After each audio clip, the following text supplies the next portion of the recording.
Hi guys, Rich Hughes Photography. Um, Pretty nasty rainy day today. Can't really get any shooting done, and I thought I'd take a few minutes to go through another photo and just show you my process and how you can take an ordinary picture that you may think initially is not all that great into something that you can turn into something pretty, pretty nice.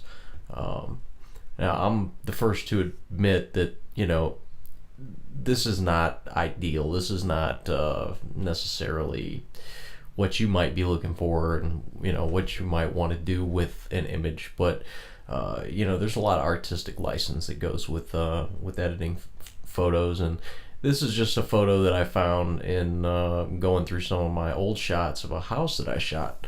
Uh, and I was there for quite a bit of the day and got to see the sunset. It's an amazing house on the lake, and I took a lot of shots, and I didn't process all of them. I mean, that's just part of as a photographer, you're going to take a lot of images, and some you're just not going to process for whatever reason. Maybe the composition was off, just didn't get the right exposure that you wanted, whatever the reason is.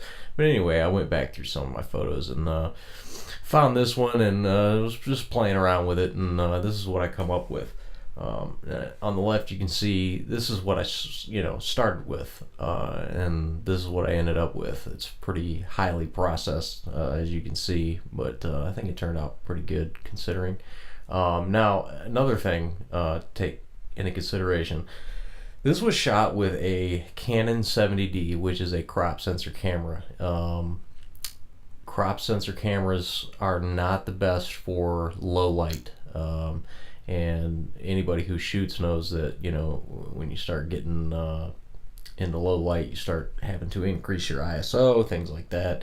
It introduces noise into the dark areas of the image. Now, whenever I shoot, especially real estate, I try to make it a rule to always shoot at the lowest ISO that my camera will shoot at, which is ISO 100. But again, with a crop sensor, you're just not going to pick up details in the shadows like you would with a full frame camera. And this was also shot with a kit lens. This is the lens that came with my camera. Which is not, they're not the best. I mean, the glass is not the best. You're not going to get the best clarity and sharpness in the images. But my point is, you can get a lot more out of even a low budget camera and a low budget lens than you think.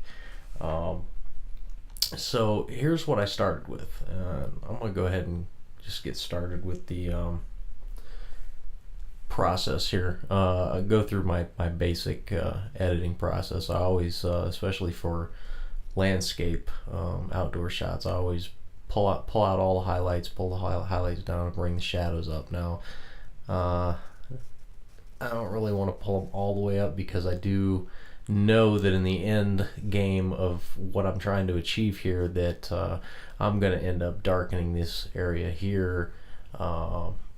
There's some things here that I don't like, but I don't want to crop the image. And this, for example, right here is some kind of pump, I guess, for their water. And I don't really like that, but it's there, and I will deal with that.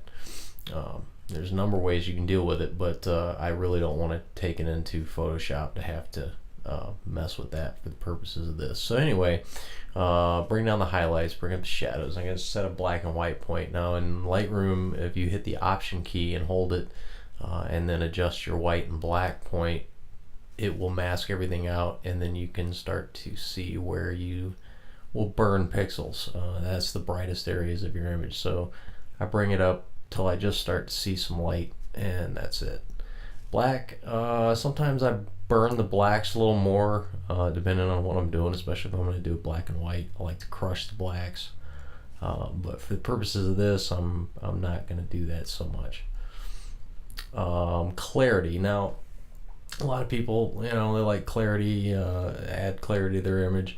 Sometimes, though, from an artistic standpoint, you might want to decrease the clarity. Now, in this, if you jack the clarity all the way up, it gets really, really HDR looking, and I don't like that for this.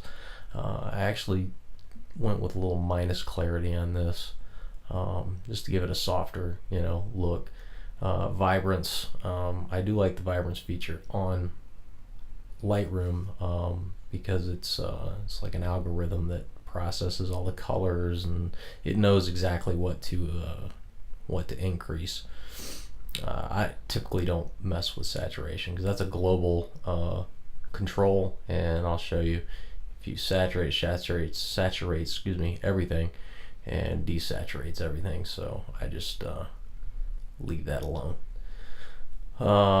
You can get into playing with colors and things like that, and oversaturating or bringing up luminance and all that.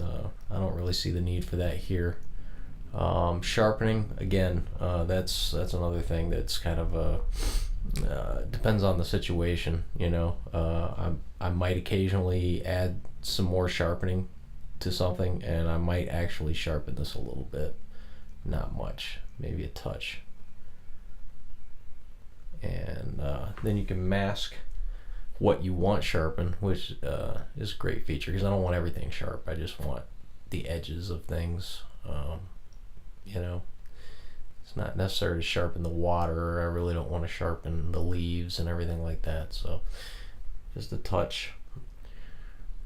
Noise reduction. I typically use it. A lot of people they don't like it. They don't like adding noise reduction. If it's noisy, leave it alone. I'll use it. I kind of have a rule that I go by. I try not to use more than about 20% on this, but it depends on the image. If it's a super clear, crisp image, I kind of base it off of how much sharpening I do. If I put, say, 70 into sharpening, I'll put maybe 30 into noise reduction, and it doesn't make the image look strange or anything. Go down here to your lens corrections. Lens corrections are built into Lightroom. It knows what lens you're using. Typically, there's thousands of lenses that are built in to Lightroom, that it knows exactly how much vignetting in the corners and how much barrel distortion there is, so it'll automatically take it out. And that's one of my favorite features of this software. And chromatic aberration. I always remove chromatic aberration because it looks terrible. If you know people that were going to look at your image and they're call them pixel peepers, they will zoom in 100% and they will look at the edges and the dark areas, and they will look for chromatic aberration, they will look for sharpness, they will look for all that stuff. But I'm not doing that for them. I'm doing it for me because I don't like to see the little purple or blue fringing along the edges. So that's what that takes care of. Additionally, if it's not enough, the automatic settings in here, you can always go and tweak it, but you got to be careful because I'll show you. If I bump this up to, say, just 7, you're gonna notice some things around the edges of items. You're going to start to see this little weird hazing going on here. And so you got to be really careful with how much you use. But I always do the basic profile corrections for the lens, and I always do the chromatic aberration removal. Now I've got this basically processed. I'm not finished by any means. I haven't really adjusted my white balance. I haven't really gotten into any details. I mean, obviously, if you look at the other image, you can see there was a lot done there. So we'll go back to kind of how I got there. Now, it probably ain't going to turn out exactly the same because you're never going to get exactly the same image twice when you edit. But I always like to cool down my images, especially evening shots. You know, if you take it to the right, that's adding warmth, and that kind of guy has an interesting look too. But I'm pretty happy with the bluer look to this shot. So I'm gonna bring this down quite a bit, not too much, because then the whole image it gets real funky blue, but definitely cool it down quite a bit.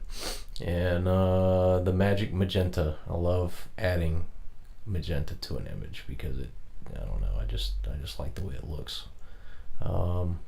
So add a little blue, I add a little magenta to it.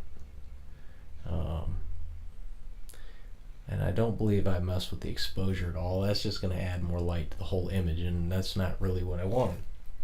So we basically got the start, the look that I was kind of going for.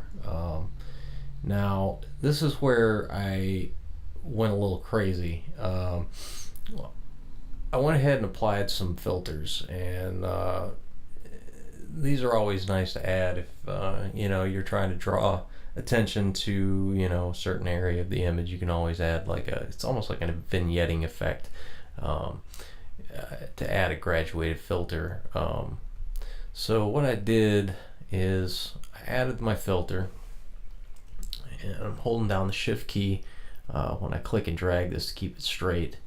And I don't know how far I went with it, but roughly. Oops, try that again.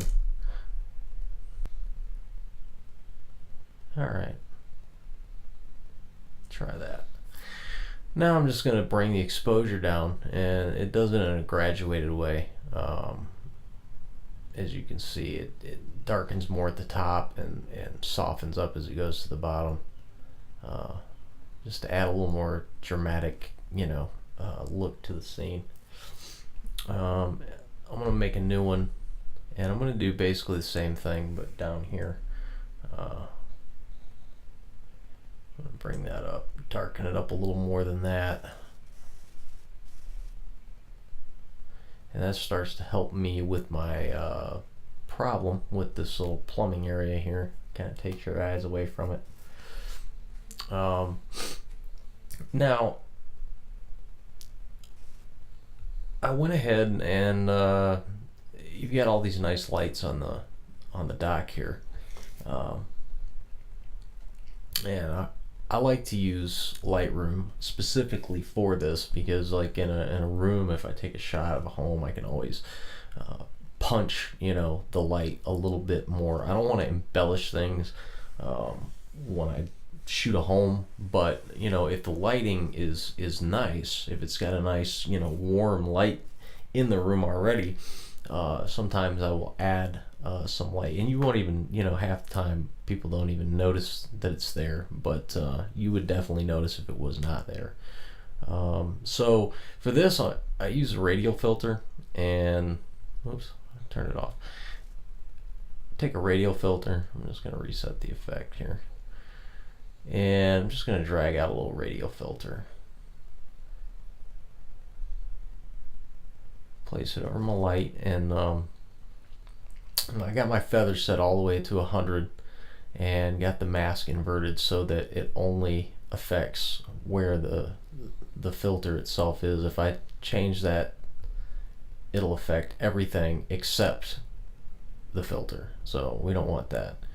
So what I'm going to do is I'm just going to add a little light to the light, if that makes sense. Not too much, because then it starts to look a little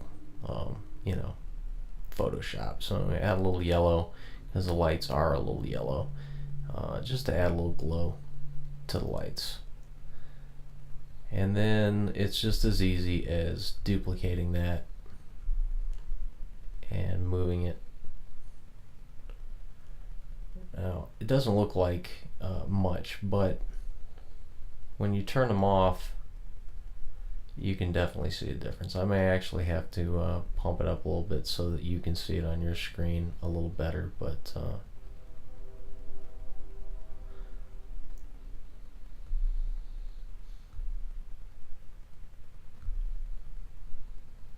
there, now you can see it a little better. Um, Now me, I'm not gonna leave it there for the if I was doing this for for real, uh, I would tone that down just a little bit because from where I can see the effect, and it doesn't look good. You need to back it down just a little bit, but you can resize these radio filters to adjust for where you're at, and then I just keep going. I just duplicate the process over and over until I ended up with all the lights on. Now, if I go back to this image that I processed already, and I go back into the radio filters, which I already have up, and I turn them off,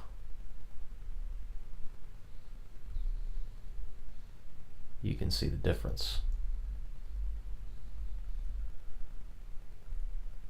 So anyway, that's basically it. Sometimes you have an image that you think is not really worth your time, but the key is always shoot in RAW format and always shoot manual, because if you shoot in RAW, you're basically producing yourself a digital negative. That's what DNG is. DNG, or whatever format your camera outputs the file to.